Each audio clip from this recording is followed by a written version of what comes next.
What's up, everybody? I'm gonna tell you how to do sunflower nails. So what I'm doing right now is I'm filing the nails down, smoothing out the cuticles and the surface, and I'm just using my drill bit, as they would say.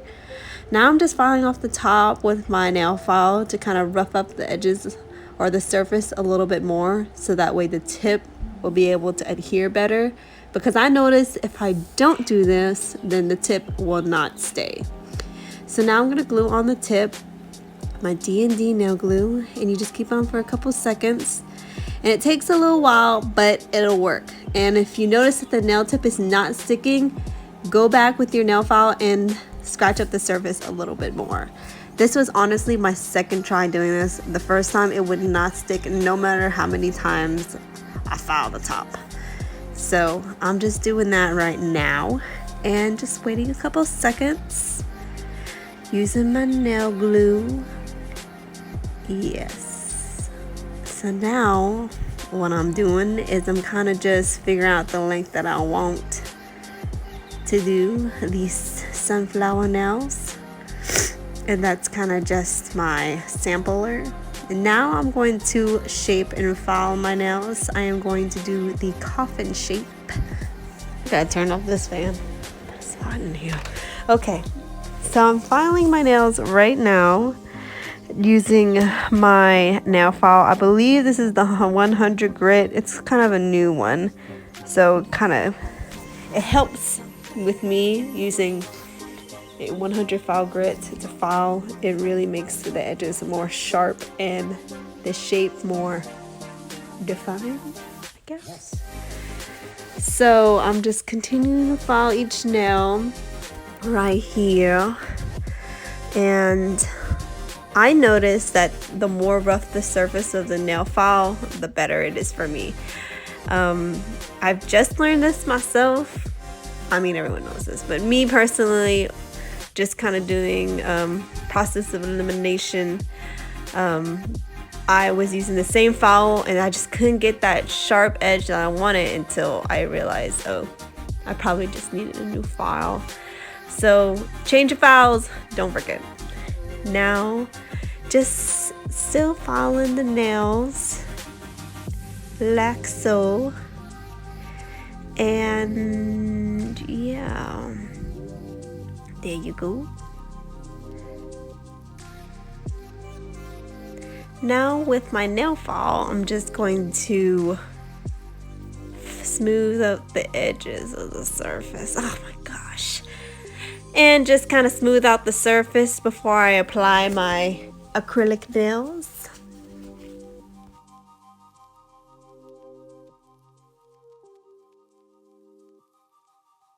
Now I'm about to apply the acrylic nails. So with this design, I decided the two middle fingers, I'm gonna do a diagonal, vertical. Yeah, something like this to the nail. I'm not really quite sure what it's called. But what I would do is I would apply the base color first, like so. And then eventually what's gonna happen is I'm going to cut out the shape that I want.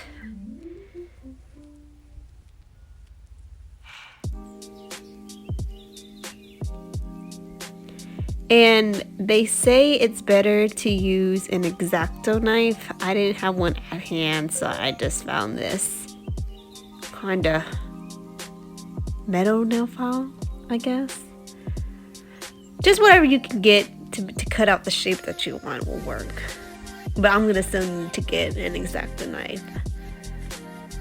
So now what I'm gonna do is I'm gonna go ahead and start shaping that with a nail file and just kind of smooth it out and kind of, smooth out that other surface where I'm gonna apply the yellow, so that way it's smooth.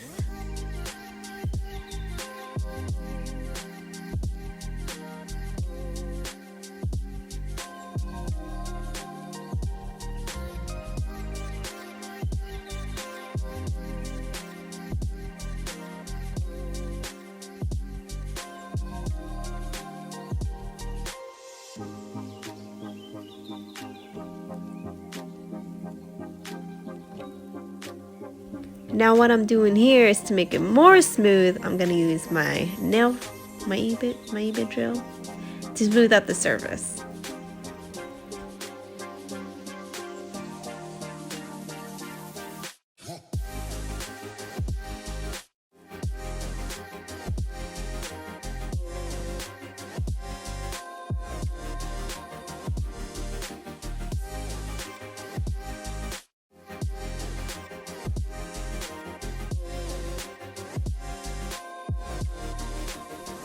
Now, grabbing my yellow acrylic powder by Glam and Glitz, and I believe it's called Sunflower. I'm gonna do my ombre nails, and I'm gonna apply the acrylic like so.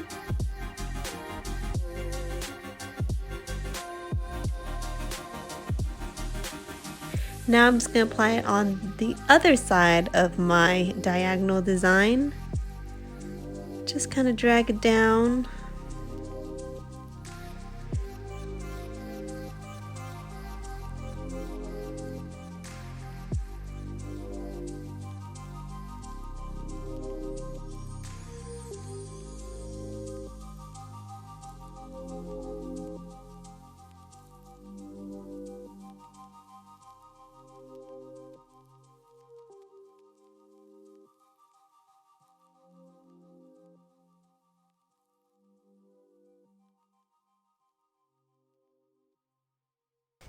Now grabbing my natural pink from, where is it from? Nail Supply Glamour, yes.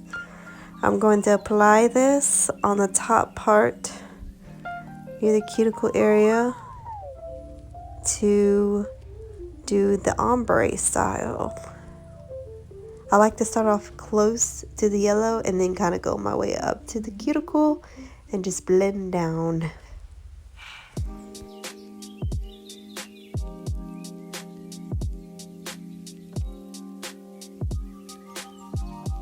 Now with my clear acrylic powder, I'm just going to encapsulate the ombre. It depends. Sometimes I do this, sometimes I don't. But I guess to encapsulate, well, for me, allows me to not mess up the acrylic ombre part when I'm whenever I'm filing down the nail with my E-bit drill. So, and I also made a mistake here where I applied the acrylic powder, the clear acrylic powder, on top of the vertical or horizontal. Oh my gosh. Or the diagonal, right?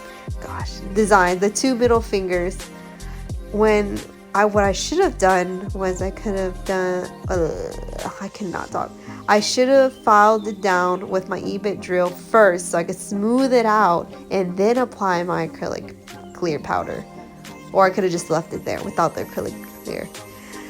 Anyways, what I'm doing now is I'm going to smooth out the surface with a file. This is kind of an older nail file that I had. It's kind of worn down, but it allows me, it's kind of a larger nail file, so it helps me be able to smooth out the top of the nail.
now what I'm about to do is my sunflower design on my ring finger.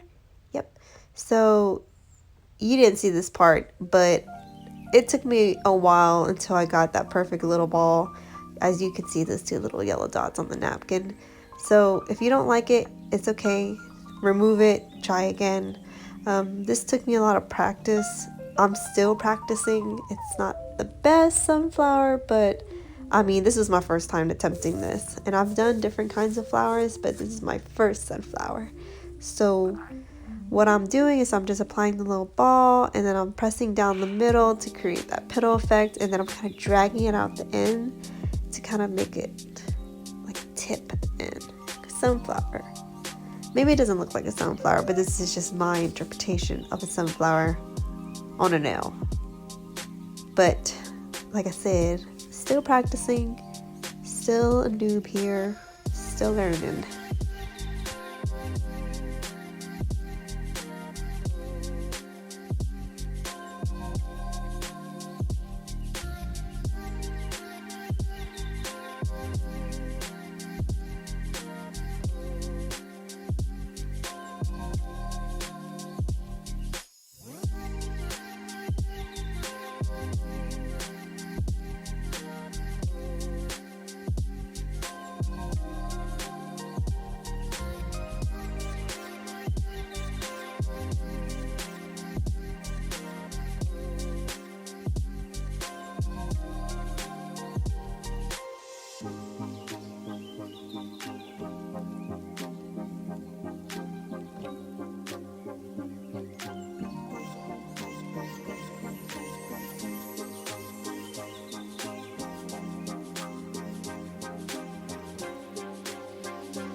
So now I'm going to apply my gems, and what I'm using is a top coat, which while it's still tacky, I'm going to apply my stones right now.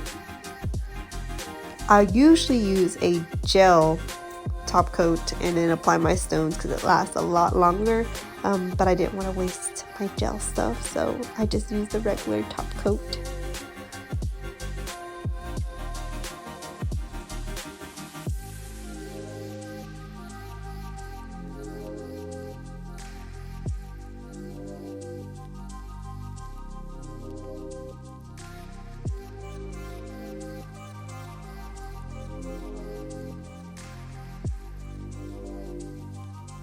So now I'm just applying my top coat, and this is it.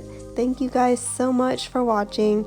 This is my first video on the design and my first voiceover, so if you watched it this far, I don't know how you did it, but thank you so much again, and I'll see you guys next time. Bye!